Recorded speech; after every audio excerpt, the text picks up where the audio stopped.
Hello everyone, this is Dalster and welcome to another video of Dark Side of the Ring. And in this episode review, it focuses on Black Saturday.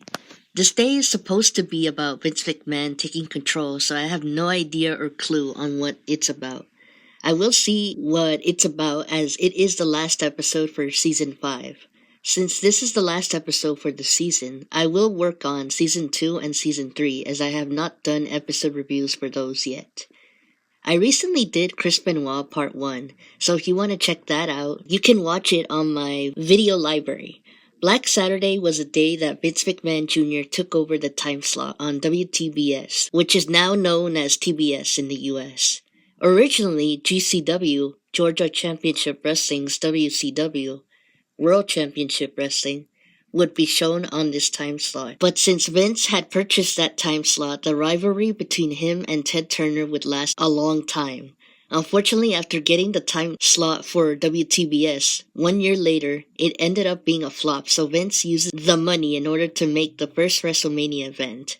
Before Black Saturday, let's go back to where it all began that led to that date. In the 1940s, the NWA was a company where wrestling promoters would hold a meeting together once a year. Flash forward to 1982, Vince Jr. buys WWF, World Wrestling Federation, from his dad, Vince Sr. However, in 1983, Vince Jr. was still an announcer for the WWF, but was secretly planning to take over many wrestling promotions. Jim Barnett, who was the owner of GCW and a wrestling promoter, played an important role in these meetings.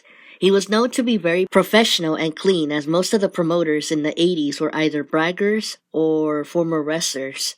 Barnett also had close connections with the media tycoon, Ted Turner, and Jim Cornette says that if you mess with Barnett, hell hath no fury. Turner ran GCW on the WTBS channel in the 80s. Stars of Atlanta, Georgia would appear on the 2-hour television program. GCW was the #1 TV show on cable television and was thriving as other wrestling promotions were suffering. Various people would come to these GCW events to watch, such as Boy Scouts and Grannies. Grannies were so into the wrestling that they would hit the wrestlers too. Ole Anderson was a wrestler, booker, and matchmaker who was also in charge of GCW during the 80s. As a man in charge, Ole was very opinionated and not a lot of people liked him. Supposedly, he might not have liked ice cream.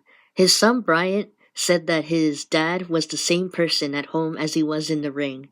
In 1983, there were also lots of profits made among the promoters.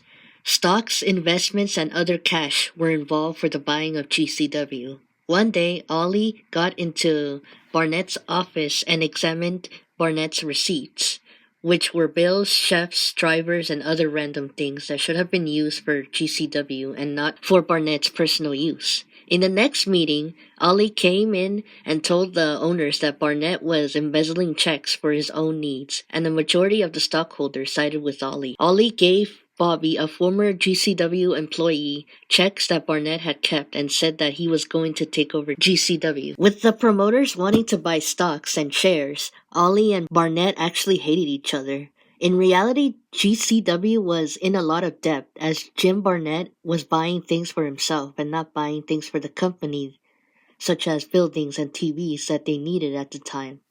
Ollie had a talk with Barnett and wanted to be elected as president himself. It wouldn't be long until Barnett did something about it. In another meeting in 1983, McMahon Jr. and Barnett showed up together.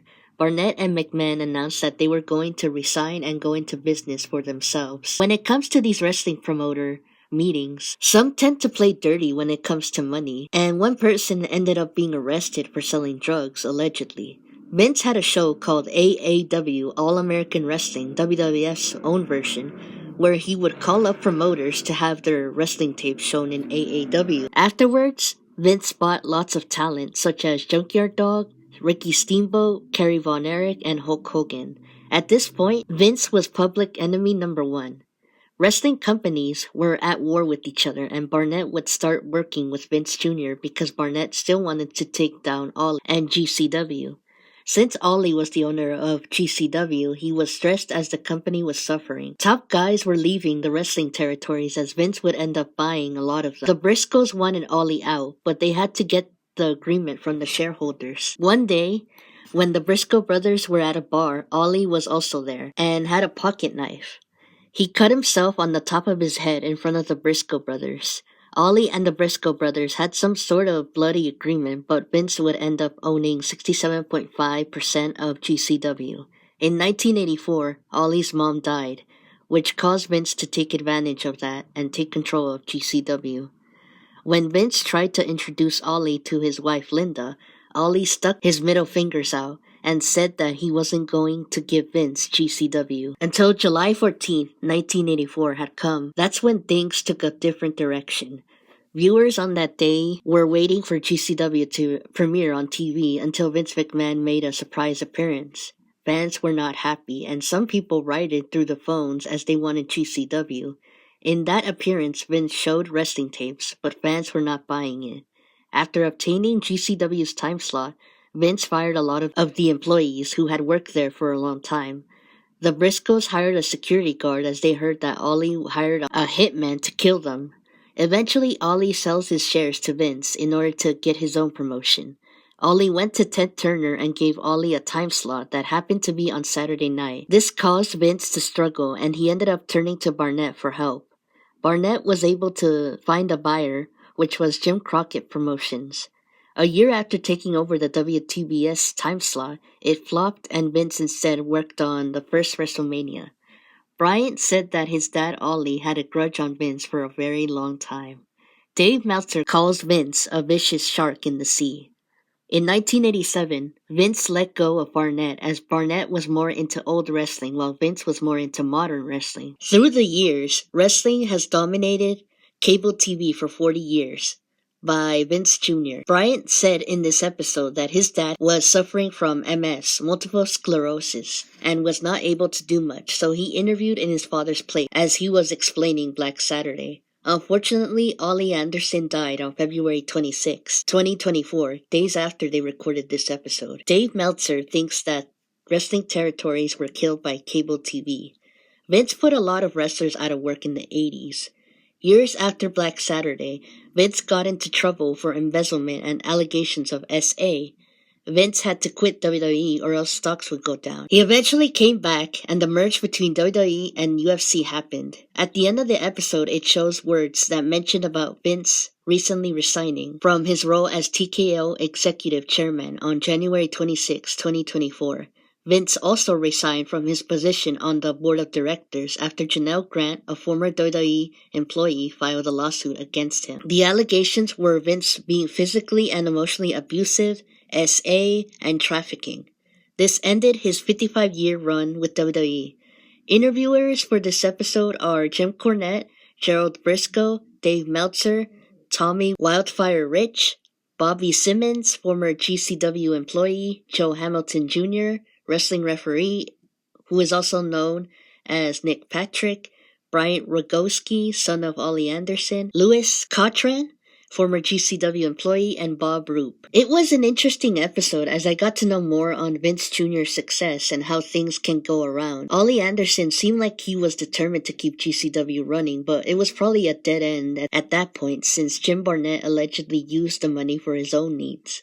I thought it was nice of his son Bryant to take his dad's place and to explain as much as he could about Black Saturday. I give this episode an 8 out of 10 as they had more knowledge of what it's like to be a wrestling promoter. But I did get confused a lot because when it comes to stocks, shareholders, or anything else, I got stuck on it for some reason. Vince eventually got his karma, but it took a really long time to do so. There was a clip in the beginning of the episode where Vince is walking by the wrestlers, and they skipped the part where wrestler Paul London was smiling. Overall, it was a good way to end the season, as weeks ago this year, Vince was out of WWE. There was definitely a lot of greed and buying around when it came to these wrestling promotions, and it got confusing as I lost track on who had what, so I do apologize if this review is all over the place. One thing I noticed is when Vince left WWE on January 26th of this year, Ollie died a month later, almost as if he was waiting for Vince's karma. Although I did hear that Ollie was racist, but I don't know about that. I know for a fact that Vince McMahon fans still praise him, even though there's a lot of evidence in the past of WWF and WWE.